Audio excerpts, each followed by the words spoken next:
C'est de Dieu, on reprend l'étude de British Shalom, toujours dans le sujet de Internet et tout ce qui en découle. Et donc on avait vu et bien développé un peu le premier argument qu'on avait donné en début de semaine dernière. Et on avait vu qu'effectivement, bah, Internet servait à des choses qui étaient bonnes, certaines qui étaient beaucoup moins bonnes, etc. Et on avait fait un petit peu la part des choses dans les cours d'avant. Et donc on avait donné trois arguments en tout début de cours, et on va voir donc le deuxième argument. Le deuxième argument qu'on avait vu était celui des gens qui disaient, bah voilà, moi je suis quelqu'un qui m'ennuie un petit peu, j'ai pas toujours des choses à faire, je travaille pas beaucoup, en ce moment je suis en arrêt maladie, je m'ennuie un petit peu à la maison, puis Internet ça me permet de passer le temps. Donc qu'est-ce qu'on répondrait à ces gens-là? Parce que c'est vrai que d'un certain côté, il est évident que passer du temps à rien faire, perdre du temps complètement, c'est véritablement quelque chose de très déprimant. Et on sait que la Torah, elle proscrit complètement toutes sortes de déprimes, puisque la déprime ne peut apporter et n'amener qu'à la faute.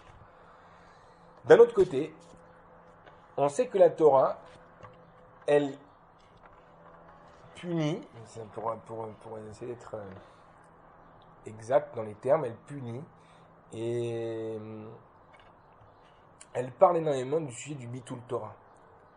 C'est-à-dire que lorsque on est chez soi et qu'on n'a rien à faire, la Torah nous encourage à étudier. Comme il est marqué dans la Gemara, Kolzman Panouy Tilman. Dans tous les temps libres que tu peux avoir, étudie. C'est-à-dire, c'est vrai que la vie de tous les jours, nous demande certaines choses, certaines avodotes, certaines melachot. On doit travailler, parce que si on ne travaille pas, on ne peut pas nourrir notre famille. Il faut faire notre ishtadlout. Alors ça, c'est tout un autre cours. Où doit commencer la ishtadlout, où doit s'arrêter la ishtadlout. Où est-ce que je dois me suffire de ce que j'ai pour sortir et aller étudier, etc., de mon travail pour aller étudier. Bon, c'est des discussions qui sont très intéressantes, mais ce n'est pas la discussion du moment. Mais en tout cas, malgré tout, derrière là, on s'engage dans la K'touba à travailler pour que notre famille ait du quoi manger. Donc il est évident que la journée, elle passe par différentes choses, différents travaux qu'il peut avoir, faire les courses, aller chez le médecin, etc., des choses qui me demandent du temps, et donc je ne peux pas étudier tout le temps, c'est évident. Et la Torah ne nous demande pas d'étudier tout le temps, la Torah nous demande d'étudier à chaque fois qu'on a un temps libre. Évidemment aussi, la Torah nous demande de libérer des temps pour la Torah. D'accord? Et de ne faire que ce qui est indispensable et nécessaire à ma vie et à mes besoins pour pouvoir le reste du temps étudier la Torah, c'est évident. Mais malgré tout, même lorsque je suis au travail et que j'ai un temps de libre, ça y est, j'ai ma pause elle dure 2 heures, j'ai mangé, je me suis posé la tête un peu sur la table, j'ai dormi pendant 20 minutes, j'ai une mitzvah à ce moment-là, et même une obligation, d'ouvrir un livre et de commencer à étudier, pour ne pas perdre mon temps. Il nous arrive, comme on l'a dit en début de cours, à certains moments de la vie, de passer par des périodes où effectivement on a moins de choses à faire. Pourquoi? Quand on a un arrêt maladie, on vient d'accoucher, etc. Et donc en vérité, on a tendance à ces moments-là à se laisser un petit peu aller aux vacances et de financer, de ne pas faire grand-chose. Ces temps-là sont considérés dans la Torah comme des zman panouï, des moments libres. Et la Torah m'engage dans ces moments-là à travailler sur mon avodat Hashem. Travailler sur l'avodat Hashem, ça ne veut pas dire non plus que étudier la Torah. Pour une femme, par exemple, ça serait aussi éduquer ses enfants. Pour l'homme aussi, évidemment. Mais de passer du temps à grandir dans mon avodat Hashem. Me cultiver dans la Torah. Lire des midrashim. Faire des choses qui sont constructives. Prier. Faire une mitbo des doutes. On sait que dans toute la tradition Breslev, Rabbi Nachman, Rabbi Nathan, etc., demandent à ce que chaque juif arrive à faire tous les jours 1 heure d'Ibbo des doutes. Toutes ces choses-là qui font partie de la Hashem, elles prennent du temps. Et quelqu'un qui véritablement s'engage dans une vie religieuse et prend du temps pour faire tout ce qu'une vraie journée juive elle demande, croyez-moi qu'il n'a pas le temps de s'ennuyer. Et ça, c'est quelque chose qu'il faut bien comprendre. Parce que très souvent, on a cet argument de dire « mais j'ai du temps libre ». Moi, si vous avez du temps à vendre, vous m'envoyez un petit message, je veux bien recevoir les messages, avec une vente de temps, j'achète le temps au prix que vous voulez. J'ai pas le temps dans mes journées pour faire tout ce que j'ai à faire. Et plus ça passe, plus j'ai envie de dormir moins, parce que j'ai tellement de choses à faire que j'arrive pas à faire tout ce que j'ai à faire dans une journée. Et pourtant, je fais que de la Torah, Baruch Hashem. Donc, ça veut dire que il y a dans une journée juive des tonnes de choses à faire. Seulement, si maintenant on commence à prendre du temps dans sa journée pour faire des choses qui n'ont aucun but, aucune construction, qui n'est pas constructive pour le moins du monde, Ça s'appelle du bitulzman. Ça veut dire quoi du bitulzman en français? Ça veut dire c'est annuler le temps. C'est-à-dire que tu prends du temps, ce que tu as de plus cher dans ta vie, ouais, et tu le jettes. Pourquoi c'est ce que tu as de plus cher dans ta vie? Parce que tu as un certain nombre d'années à vivre. Ouais. Jusqu'au plus loin, jusqu'à 120 ans, Bezrat Hashem. Mais malgré tout, ouais, on ne meurt pas tous à 120 ans. Donc on a tous, même quand c'est 120 ans, c'est que c'est donc limité. Donc toi, tu as 80 années à vivre, 70 ans à vivre. Lui, c'est 90 ans à vivre. Chaque seconde qui passe sont des temps de moins à vivre. Tu n'as pas rien à faire dans ce monde. Dans ce monde, tu dois te préparer au Lamaba. Comme le Mishnat Sharim il dit, ce monde, c'est un prosdor, ouais, dans lequel on s'apprête à rentrer au Lamaba. C'est une préparation. Ce que tu prépares le vendredi, tu manges pendant Shabbat. Tu vas préparer ton repas pendant Shabbat. Tu ne pourras pas préparer ton Lamaba plus tard. Ton Lamaba, tu le prépares maintenant. Si tu perds 1 heure à regarder un film, tu perds une demi-heure à écouter une blague sur la radio, ouais, tu perds 20 minutes à lire maintenant un livre qui n'a rien à voir avec la Torah, qui parle de sujets qui sont complètement idiots et sans le moindre intérêt pour toi. Ouais. Il y a des gens qui passent, qui lisent des romans. C'est agréable de lire un roman. Mais quelle perte de temps de lire maintenant là-bas que tel personnage, il a été là-bas avec son pistolet, et puis il a tué, et puis il a caché le corps là-bas, et puis ils ont retrouvé encore 35 ans après. C'est sympa, mais quel intérêt? Tu t'es construit dans ta vie avec ça, tu as passé du bon temps, ouais. Tu as passé du bon temps. Mais la vie, c'est pas pour passer du bon temps.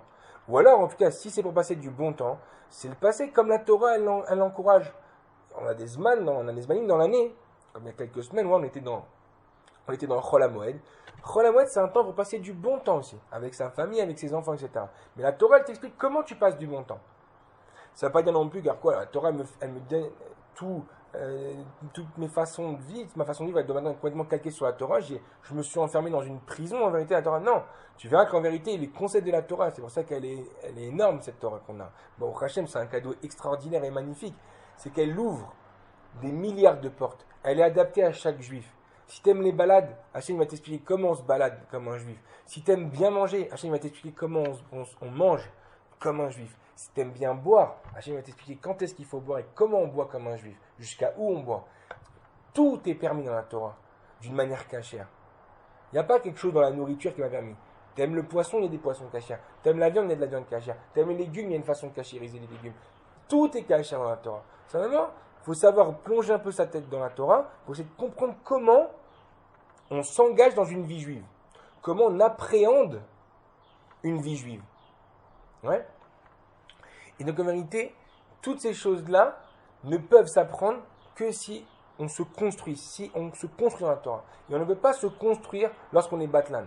Le meilleur exemple qu'on a de mettre, c'est en Israël. C'est incroyable. C'est extraordinaire. En Israël et à Jérusalem, tu as Jérusalem-Est qui est habité par les Arabes, et tu as Jérusalem-Ouest, ouais, qui est habité par les Juifs. Tu vois le quartier juif de Jérusalem, qui est magnifique, ouais, qui se construit. Rien que je regarde devant la fenêtre devant laquelle je suis, tu vois à peu près une dizaine, voire peut-être même une quinzaine de grues. Ouais, dans des quartiers qui sont déjà bien construits en plus de ça. C'est-à-dire qu'il y a des grues partout, ça construit à tout va. Ouais. Et tu vas dans le quartier arabe là-bas de Jérusalem, où ils ne payent pas d'arnona, où ils ne payent pas de loyer presque, etc. Malgré tout, les appartements, la ville, elle est pourrie, elle est pourrave. Alors c'est pas pour critiquer Israël, c'est pas mon habitude, puis je m'en fiche, j'ai pas tout le temps à parler avec ça, mais malgré tout, ils ont quelque chose qui est intrinsèque à eux, c'est quelque chose qui est à l'intérieur d'eux, c'est dans leur midot, ouais, naturel, c'est des gens, c'est des feignants. C'est quelque chose que tu peux voir même en France, ouais. Quand tu vois maintenant des gens qui travaillent sur un chantier, des Arabes, c'est toujours pareil, c'est un gros klal, tu pourras t'en apercevoir par toi-même. Il y en a un qui travaille et 3 qui sont assis autour de lui à le regarder travailler. Il y en a 2 qui mangent des sandwichs, un qui fume une cigarette et l'autre qui parle à celui qui travaille. Il travaille pendant 20 minutes, ouais, il est un peu fatigué, il va s'asseoir, il passe sa pelle à l'autre. Le temps que le deuxième il se lève, il y en a encore à peu près pour 5-6 minutes, il s'appuie sur sa pelle, en fin de compte, il finit quand même par se lever, il travaille 15 minutes, il est fatigué, il va se rasseoir et c'est au troisième travail. Toujours un qui travaille et 3 qui sont assis à côté de lui. C'est quelque chose que j'ai remarqué à chaque fois que je suis passé dans des arbres en train de travailler. Donc en vérité, c'est simple à comprendre. Mon machal, il est rigolo, mais en vérité, c'est une réalité incroyable. Lorsque tu batlanes, lorsque tu fainéantises, lorsque tu passes ton temps à rien faire, tu ne construis pas. Si tu ne construis pas, ça restera pourri. Ça restera pourri. ta vie, elle est remplie obligatoirement, comme tout le monde, de ronces, de mauvaises midotes, d'années de retard dans l'Imout Torah, de manque de connaissances. Et en vérité, un juif qui comprend l'intérêt de la Torah, qui comprend la magnificence de la Torah, il a l'obligation de se remplir et de se remplir et de se remplir de Torah. Si tu battes l'âne, si tu passes ton temps à rien faire, si tu as du temps à perdre pour passer des heures sur ton clavier là-bas à frapper des messages avec des gens que tu connais pas ou que tu connais ou que tu verras peut-être jamais, etc. Alors il est évident d'une chose, c'est que tu seras loin de te construire. Et si tu es loin de te construire, tu es loin de pouvoir avancer dans ta vie. Donc en réalité, ça c'est un clade qu'il faut bien comprendre, et même pour quelqu'un qui veut travailler. Si quelqu'un qui veut véritablement monter une entreprise et qui veut y arriver dans la vie, quelqu'un qui veut devenir médecin, qui doit travailler, qui veut faire médecine, alors il doit travailler. Il doit passer le moins de temps possible à ne rien faire, à finantiser. Donc en réalité, ici, ce grand clade de la vie, il faut le comprendre. Et il faut savoir qu'aujourd'hui, d'après beaucoup de sondages, Internet sert en rove à 90% à faire du non-sens de la vie, à faire du tout, du n'importe quoi, ce qu'ils appellent surfer. Ça surfe dans tous les sens, mais ça ne construit pas. Donc la chaîne, ce deuxième argument, il ne passe pas du tout. Dans le premier, on arrivait véritablement à voir qu'il y avait quand même un certain sac de dire qu'il y avait peut-être du bien dans le service qu'Internet pouvait rendre. Dans celui-là, il n'y a vraiment pas. Donc, ce n'est pas un argument recevable. C'est pour ça que ce genre de choses-là, elles seront interdites d'avoir chez soi, parce qu'il ne faut pas perdre de temps. C'est pas du tout, il n'y a pas de perte de temps. Donc, c'est pour ça que les enfants qui n'ont pas véritablement des besoins avec Internet, alors il faudra leur enlever complètement ça de chez eux, parce qu'en réalité, la seule chose qu'ils pourront faire avec, c'est perdre du temps. Donc, Madame Hachem, on reprendra demain sur le troisième argument.